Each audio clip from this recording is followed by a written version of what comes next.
Guys, archaeology means I go into the ground and I see something that was there beforehand. And we're on the street here and there are cars going by. But all I have to do is go down 1 inch and I will find ancient Yerushalayim.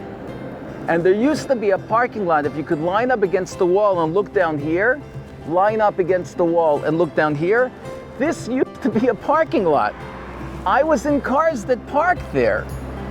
And what you're looking at now is 15 layers of history here. This is called the Givati parking lot.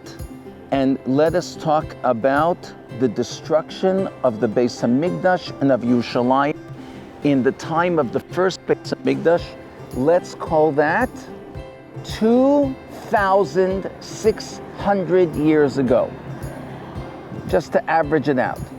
The first Beis HaMikdash that Nebuchadnezzar Melech Bavel destroyed.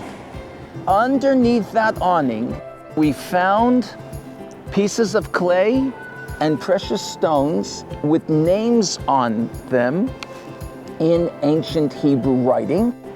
It's called Ktav Ivri, Ksav Ivri, Paleo-Hebrew. One of them was Nasan Eved Melech. He was in the court of Yoshiyahu, just a few decades before the Churban of the Beis HaMikdash. Yoshiyahu died 22 and a half years before the Churban. We just talked about that in the Kinas of Tisha B'Av. And other names that relate to the administration of the kings of Yehuda, burnt by the fire, destroyed Yerushalayim.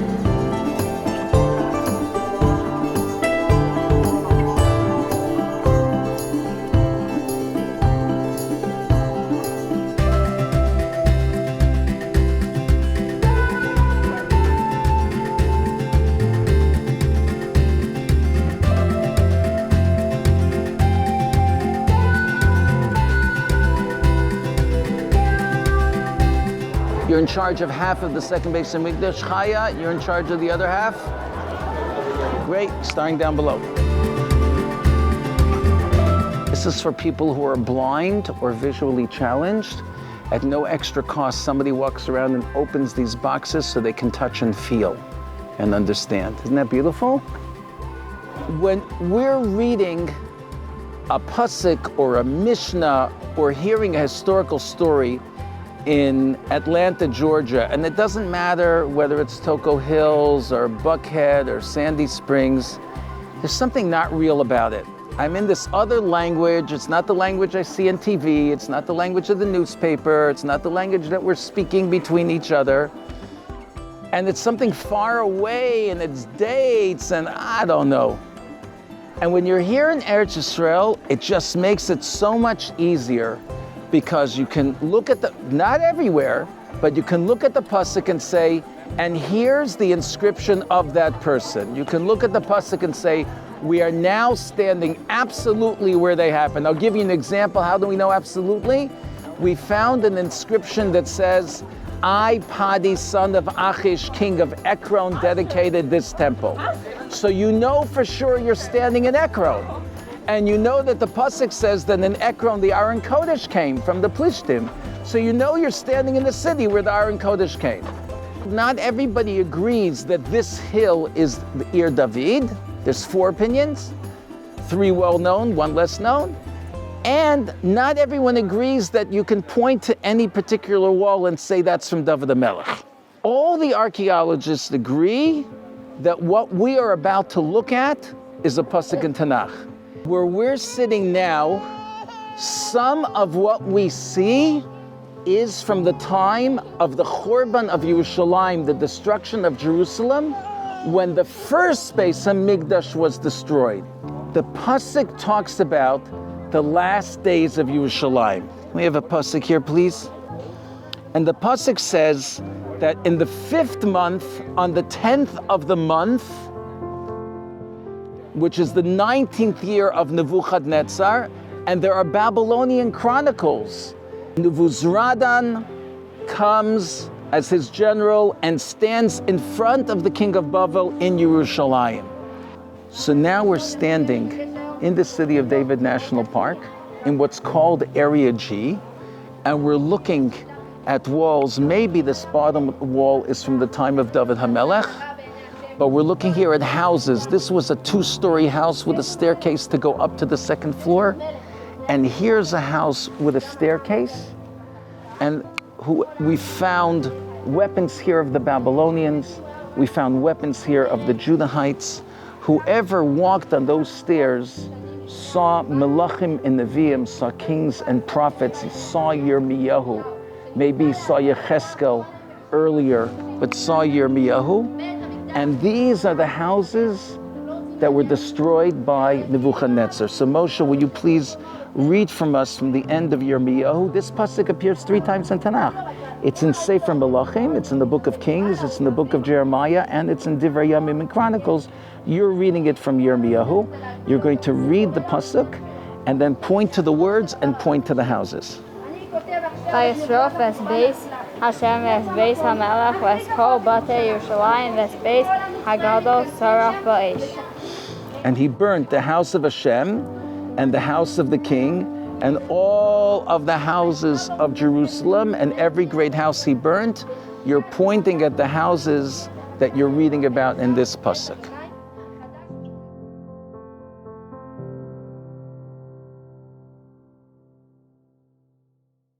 It fits with a number of different phrases, including in the keynotes that we just had, that this building, you can see underneath the walkway, there's a stone wall there, and in the gap there's a wall behind it. We found ash everywhere. We found burnt frescoes, paintings on the wall, burnt furniture, burnt pottery, smashed pottery with the seal impression of a rosette, a flower, which has been identified as what Tzidkiyahu Melech Yehuda used the last 11 years of the first Beis Hamikdash. Smashed. I saw them in the ground. That's where I dug. And so you're looking at a building that, this is where Nasan Eved Melech, a person who's mentioned in Yoshiyahu's government, his bulla, his piece of clay that he marked was there. And also part of the buildings down here, you're looking at a building that was destroyed by Nebuchadnezzar in Tisha B'Av of Churban Bayis Rishon. When there's a fire, it freezes the magnetic field of the objects in the area. And a student of Tel Aviv University is doing his doctorate on saying here was the magnetic field in the year that the Jews have preserved on that date, and the magnetic field is constantly changing. We have a picture of this areas of the world's magnetic field because we know it's the Churban, and we have that tradition. And scientists all over the world are going to use it. We're using infrared, Fourier transfer infrared. A classmate of mine, Nitzan Shalom, is doing her doctorate on seeing the heat that each part of the building went through and recreating the stages of the collapse of the great fire of the Churban. There's no question, everybody agrees that that building is a building destroyed in Tisha B'Av in the destruction of the first Beis Hamikdash. On top of it is a building from the time of the Maccabees. On top of that is a building from the Romans. On top of that is a building from the Byzantine Christians. We're standing on the Mount of Olives, Har Zeitim, and we're looking directly into the Temple Mount from the east looking west. This was the front of the Temple Mount. You entered from the east. You ascended levels of sanctity as you walked through the Temple Mount, the courtyards, into the sanctuary, to the Holy of Holies and back.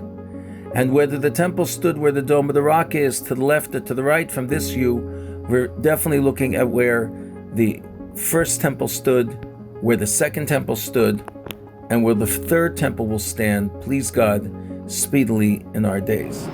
This is the first place they made as a playground for the kids of the Jewish quarter. Big open space. It wasn't originally this open. It's because houses were destroyed in the War of 1948. But let's look over here. Look at this huge building with the arches. 1,600, 1,700 Jews gathered here. And from here, they were walked out of Zion Gate. And some of them never again saw the inside of the old city.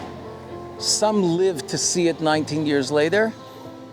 And some people were in such pain from what they had witnessed here that they couldn't bring themselves to come back in. Twice, I had a bar and a bat mitzvah where the grandparent came back for the first time since they had left here on that day, and they told over the story to their family that they'd never been able to beforehand. Sharing it with their grandchild is what pushed them over. Now, on the first floor here, there's a cheder. It's the day after Tisha B'Av. It's actually 2 days later this year, but this is the first day of cheder learning, and they're getting special treats and everything because it is summer, and they'll have different trips and so on also, but cheder is fully going on here. These were homes with 10 to 20 children in the little room with outhouses. The people here lived very, very simply. Let's go this way. We think, Moshe, that this stood in the Beis HaMikdash. Josephus Flavius discusses how the columns in Har Habayis in the Temple Mount were so big, it would take 3 people to hold hands around. Very good, very good. There was a terrible battle in Beitar. And that's not far from here. We know where Beitar is. And one of the 5 things for which we fast for on Tisha B'Av is because, as the Rambam says, that last ember went out. It's 60, 70 years after the Churban. It's the Bar Kokhba revolt. Rabbi Kiva thought he was Mashiach. If he would have made it all the way back, we would have a Beis HaMikdash again. We came close, a slight flaw, and that ember went out.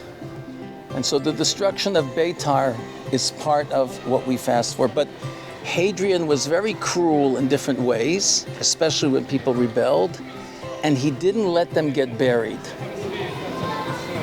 Years later, 18 years later, he finally let them get buried, and there was a nace. Do you know what the nace was?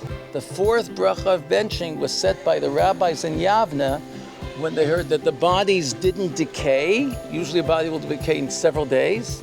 It was a very open miracle that the bodies didn't decay and that they were finally able to be buried, hatov v'meitiv.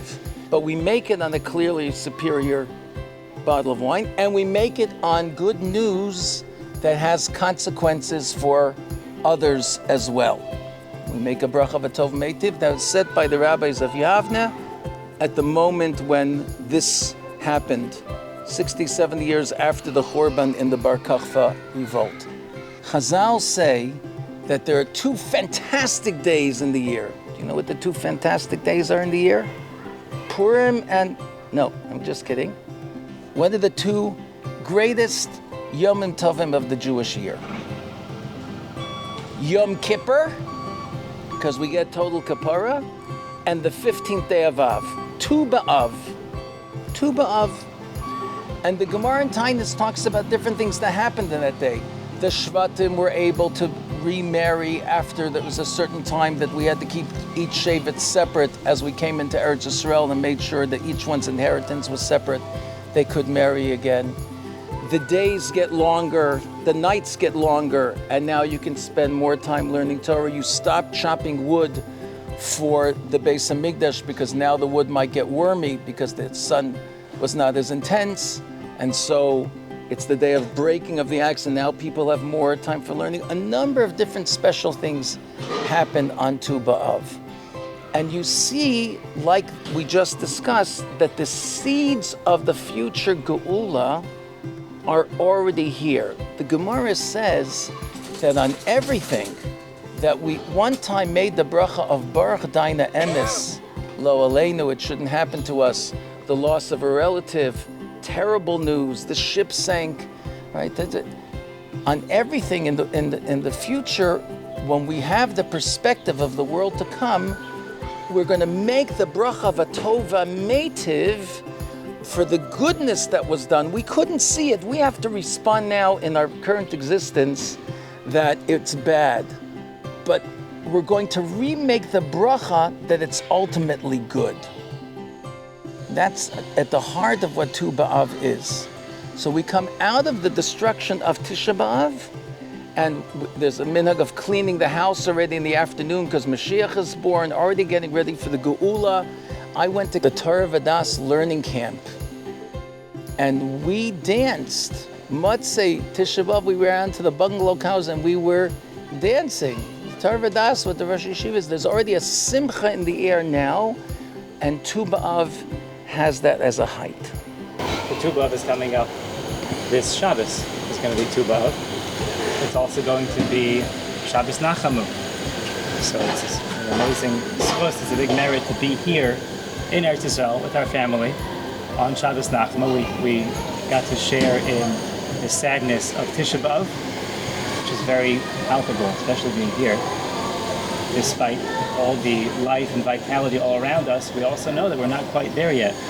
And then we get to move forward towards Tu B'Av and towards Shabbos Nachamu, and we begin to taste and we begin to hope that there's going to be a full Geula. Rav Barnea mentioned earlier that the Gemara says that one of the great aspects of Simcha, of happiness, of Tu B'Av, is that finally we get a little bit of relief from the heat, in the sense that the nights get longer than the days. That's what's coming up on Shabbos. It's the end of the summer solstice, things are shifting, the weather starts to shift a little bit, we head towards the Yamim Noraim, and at that point in which we shift, so the nights get a little bit longer than the days. Why is that such a big simcha? Why is that so happy? The Gemara says one of the happiest days of the year is when there's that shift. So as Rav Barnea mentioned earlier, it's because at nighttime there's not much else to do. Things are winding down, and we're able to learn Torah. Now the question is, how much more Torah can you learn on Tu B'Av night than you would have been able to learn the night before? Right? There's a shift. So instead of it being, let's say, a 12-hour day and a 12-hour night, now it's an 11-hour day and 55 minutes and a 12-hour night and 5 minutes. Maybe even less. It's a few seconds. And we're celebrating that just a few seconds more of Limud HaTorah makes it one of the most happy days of the entire year. So we see the value of every little step that we take in spirituality, in Ruchnius. And here we are in Yerushalayim, Berchovos Ha'ir in Yerushalayim, and we're able to enjoy it, and we're taking steps forward, every little step forward towards Geula, towards the redemption, towards seeing these visions that we're standing in front of, them being realized again, is an amazing thing. And we give a lot of shevach v'hodol, a lot of thanks to HaKadosh Baruch Hu for being able to be here and be able to communicate this message to our community. And we thank Rav Barnea for these amazing tours. And we look forward to sharing this and a lot more with everybody back home soon.